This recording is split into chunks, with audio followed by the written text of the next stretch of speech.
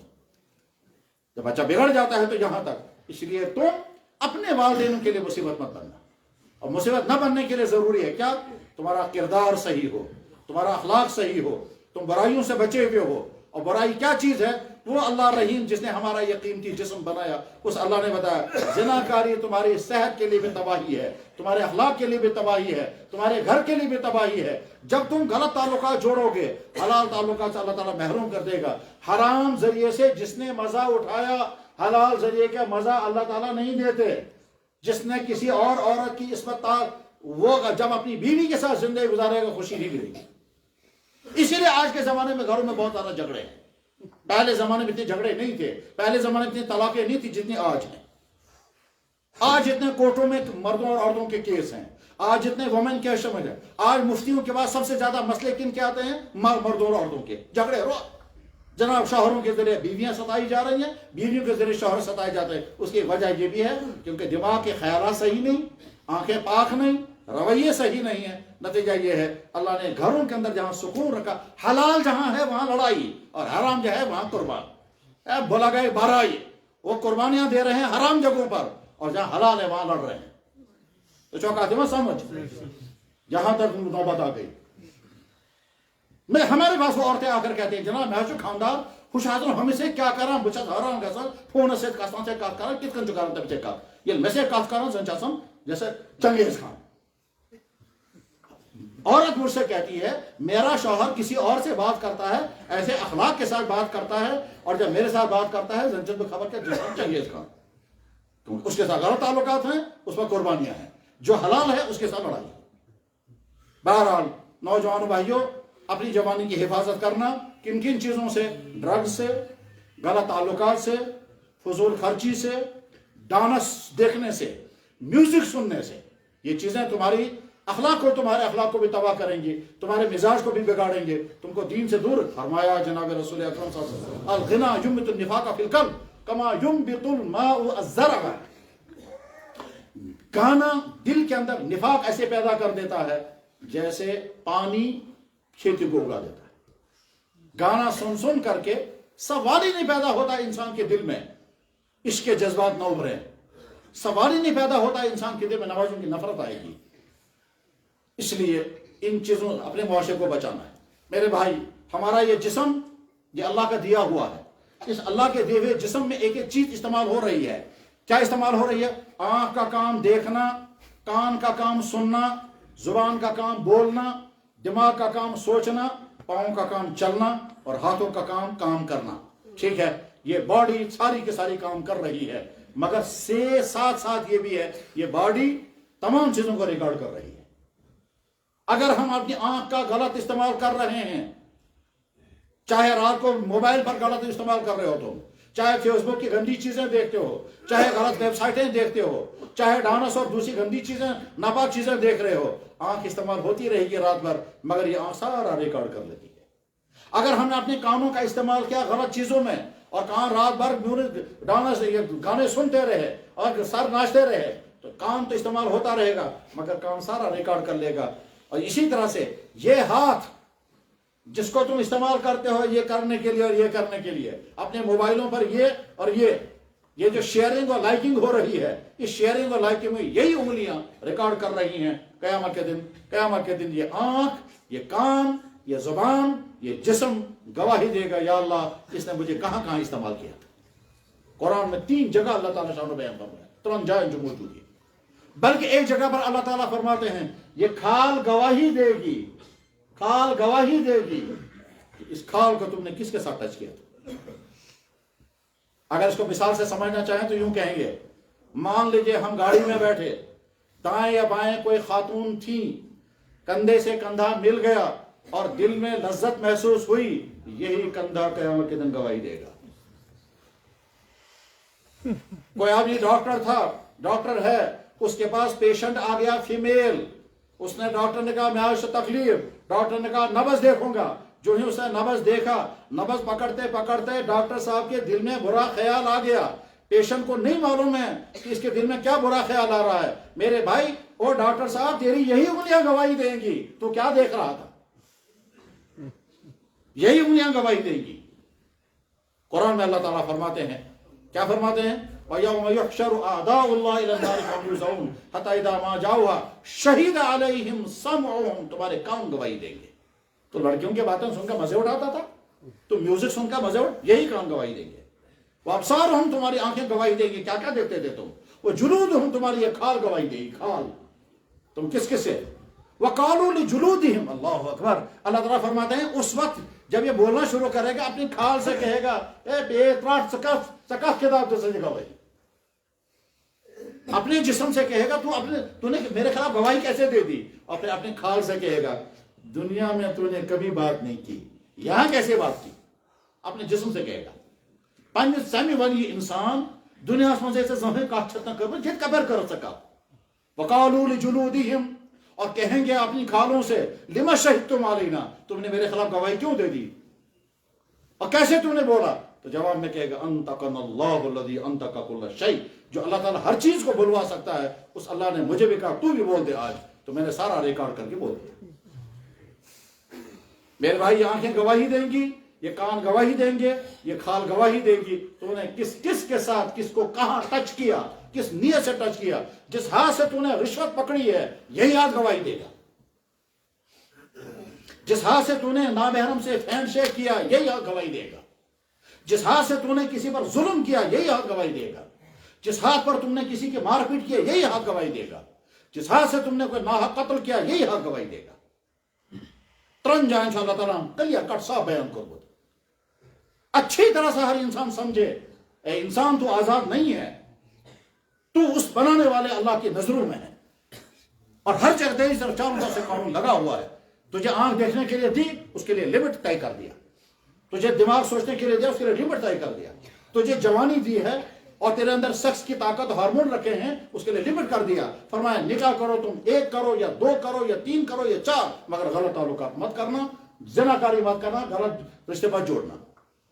کوئی اللہ تعالیٰ فرما میرے تیرے اندر طاقت پیدا کی ہے، اس کو پورا کرنے کے لیے میں نے تجھے سورس رکھے ہیں، اگر تو نے نکاح کر کے بیوی کے ساتھ وقت گزارا تو ثواب، اور اگر تو نے بغیر نکاح کے کسی عورت کے ساتھ رات گزاری تو جرم۔ تو جرم مت کرنا، ثواب کے ذریعے سے اپنی ضرورت پوری کرنا۔ لیکن جب انسان یہ نہیں کرتے ہیں تو سمجھو معاشرہ بگڑتا ہے۔ تو میں عرض کر رہا تھا نوجوان دیکھیں آپ کے معاشرے میں کیا کیا خرابی ہے۔ میرے نوجوان بھائیوں، خود تم کو اللہ نے دماغ دیا ہے، لسٹ بنا کر کے رکھو اپنے سامنے، آج کے نوجوان کن کن خرابیوں میں برباد ہوتے ہیں، وہ میں اپنے سامنے لسٹ رکھوں گا اور اپنے آپ کو بچا کر کے رکھوں گا۔ جس گھومنے کی وجہ سے تمہاری جوانی برباد ہوگی، وہ گھومنا نہیں ہے، وہ اپنے آپ کو برباد کرنا ہے۔ تم جا رہے ہو شوق سے پہلگام، تم جا رہے ہو شوق سے گلمرگ، گروپ بنا کر کے پھر وہاں جا کر ڈانس کرنا ہے، پھر لڑکیوں میں ملنا ہے، واپس آ کر کے گویا تم نے اپنی جوانی کو آگ لگا دی۔ اور یہ جو وقت یہ وقت تمہارا گزرا، یہ آنکھیں تمہاری استعمال ہوئی، یہ پیسہ تمہارا خرچ ہوا، یہ سب کا سب تمہارے وبال ہے۔ اگلی زندگی کو اس سے صرف نقصان ہی نقصانوں کا فائدہ کچھ نہیں۔ بہرحال نوجوان بھائیوں کو مجھے جو عرض کرنا تھا وہ عرض کر دیا، اور یہ سارا وہ ہے جو جناب رسول اللہ صلی اللہ علیہ وسلم کو فکر تھا، کیا میری امت کے جوان بگڑنے نہیں چاہیے۔ میرے بھائیوں، تہندس مالس ماج آسہ تیز فکر تہذ، یہ فکر اس میں جناب رسول اکرم صلی اللہ علیہ وسلم، میری امت کے نوجوان بگڑنے نہیں چاہیے۔ حدیث میں موجود ہے، کیا فرمایا اللہ کے نبی نے؟ فرمایا یا معشر الشباب، اے جوانوں،